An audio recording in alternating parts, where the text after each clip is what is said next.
Welcome back. This is Jared Richards from Full Throttle Law, and I'm here with PK from Matters. Welcome back. We're going to talk some more about warm weather riding.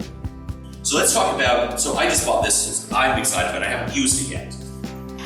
But let's talk about this for a second. So just so you guys know, I call this the baller setup. And it's more for the longer rides. Exactly. This is not really efficient for in town. But if I'm going like 4 or 5 hours, this might make some sense. So this setup, actually, why don't you walk us through this one? Okay. So this setup is designed, this is a cooler with a pump system in it.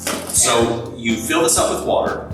Ice water. Ice water. And you fill this, and you might just freeze a block of ice inside of this. So it's largely, or you can maybe freeze a bunch of water bottles and keep them in here. Or the other thing you can see about getting a block of dry ice. Oh, yeah, that's a good idea. I think it's a good idea. Is that a bad idea? Okay, manufacturer says that's a bad idea. Don't do that. Okay, but you fill this up with ice and it keeps it cool for 6-7 hours. And it's an enclosed system, so it's recirculating. So what's happening is it's going to pump through these tubes, and so you want to take the system. I'll show the vest, and it's going to. Took it out of there. Yeah, there we go. And it's going to go in through this vest. So you see this, it has these tubes that are going to be the input and the output. And these tubes circulate all throughout this vest. And so if you wear this, and then you wear it, but even with this, you're going to want to wear something over it. Yes, correct. Because you want to keep the cool in and as much as you can. Maximize the effect of the cooler. Okay, so you wear this, and that should keep you, this is, as you said, the baller set, it's going to keep you cooler longer, but it has a lot of inconvenience because it's got to power directly from your battery. Right. You've got to attach that to the back. Now, they actually do have an enclosed system where the battery and the tank are on your back. I haven't done a lot of research on it, I just know it exists. Not advocating, not saying it's good or bad, but it exists. So, anyway, okay. So we have we have the cooling layer. On a side note for that thing, that was actually used for medical purposes. Yeah. When I had back surgery, they actually gave me a system just like that. And it was a belt and it circulates cold water across and helps with the heating process. A lot of different applications. And I'll also say that if you have a flannel Dixon, those things retain water for a long time. Oh yeah. So you soak the flannel Dixon and you have that as your outside layer. Yeah, absolutely. So anything you can do to try to keep the bad heat out and protect that precious sweat. The bamboos are the material right there. It absorbs moisture so nicely and just holds great. So that's another big one. So we talked about all the different things we can do to try to keep our skin cool and so on and so forth. Now, for dehydration, those are all to try to stop dehydration. But if we've noticed that we've got dehydrated and we've stepped over the line, okay, we're starting to run into heat exhaustion, cramping, so on and so forth. So how do we fix it? Well, that's an interesting question because if we're in town, if we're in a place where we can stop, probably should stop. Absolutely. Get out of the heat, get in a place where you can rehydrate, cool down, get your core down, and get yourself out of that danger zone. Because if you continue on and push it, you can find yourself in major trouble. Correct. But what do you do if you're not somewhere where you can do that? So if you're not, what you want to do, your body core temperature is starting to climb. It's kind of like the same thing as when your car goes and starts overheating. You've got to figure out some way quick to cool it down. So the best way to cool your system down is you need to cool your core down, cool your organs down, and get the whole body to cool down. So the best thing to do would be to cool something that's traveling everywhere throughout the body. Okay, such as? Your blood. So like little dry ice tablets you can put in. Inject yourself with ice. Also, manufacturer says don't do that. No injections. No injections, dry ice. We're not advocating Not advocating that. So basically what happens and what we did in the military for that was everybody kind of knows where pressure points are, right? Okay. You got in your neck, armpits, groin area, behind the knees. All these areas right there are areas where blood travels through, a good amount of blood travels through. So in essence, if you were to take an ice pack, take a cold pack, take something cold and put it in those areas, then it's going to cool down the blood as the blood's passing through, and those are hitting your organs and everything else. So you're kind of trying to kickstart the cool down process Right. and trying to cool yourself from the inside. So now we hand out a lot of things like this, where we have this cooling towel, and depending on, you know, a lot of riding is a lot of planning, and if the longer you go, the more you really should be planning. Correct.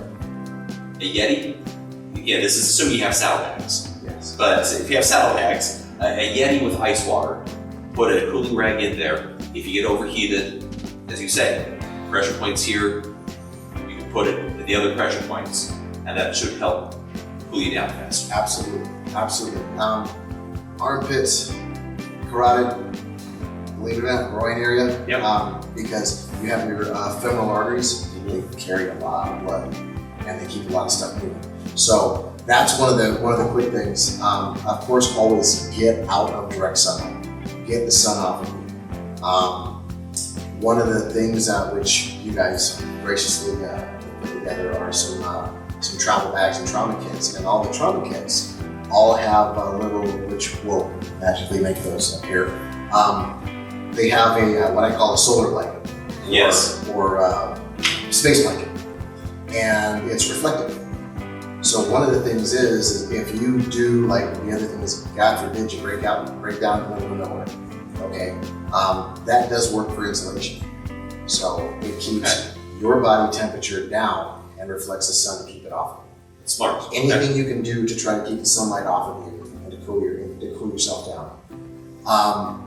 Cramping, so on and so forth. The biggest thing is if you start noticing any of these signs of heat trauma, get off the road, get off the bike, and get out of the sunlight, because it's a snowball. Once it starts building up speed, you know you got to sidetrack it, and that's a big thing, is get it sidetracked before it gets too far. You know, and so much what we do, we talk about safety. I mean, and you and I, we have long conversations about safety. How do we convince riders to be safer on the roads? That's what matters is all about, is rider safety. That's what we're all about. Exactly. So paying attention to these warning signs.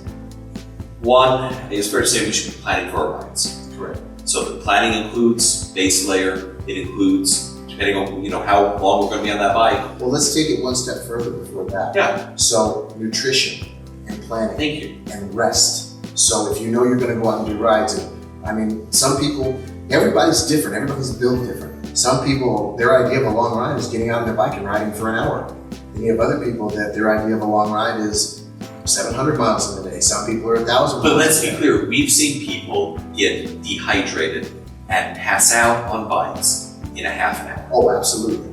And a lot of it, again, so I hate to be stereotypical, but there's, you know, the thing about, you know, like when I was with my club, we'd go out to, you know, ride out to Cali, ride out to Arizona, ride out to wherever, and then we get there, you know, have some fun, then the next night go out, have a few drinks, blah, blah, blah. And we don't even drink anymore because we walk to the hotel.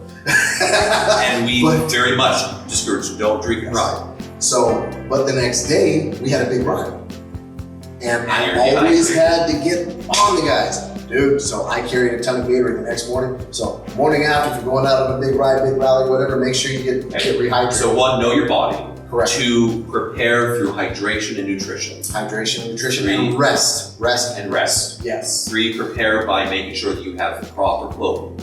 We have the Proper base gear. layer, that we have something over the base layer, that we've got, if depending on how far you're going. Like, I don't know that going down the street makes sense to put on the glue vest. Maybe it does. Depending on how long you're going to be out. And who you are and what Like how sensitive you are to the heat. Right, but put on that cooling layer, put the layer on top, and that's going to help protect you.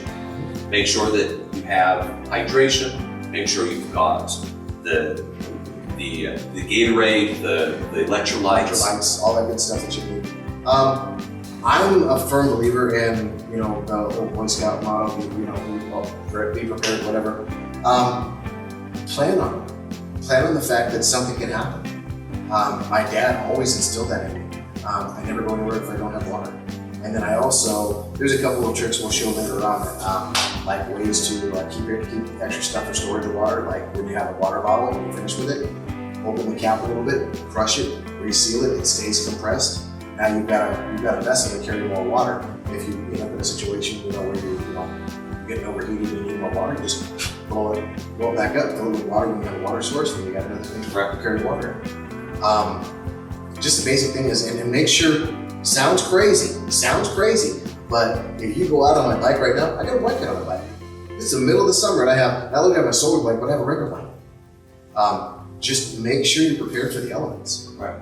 And prepared to get that direct sunlight off of you. Thank you for joining us. Again, this is Jared Richards from Full Throttle Law and PK for Matters, and we're going to continue our discussion on warm weather riding in the next segment. So tune in and join us there.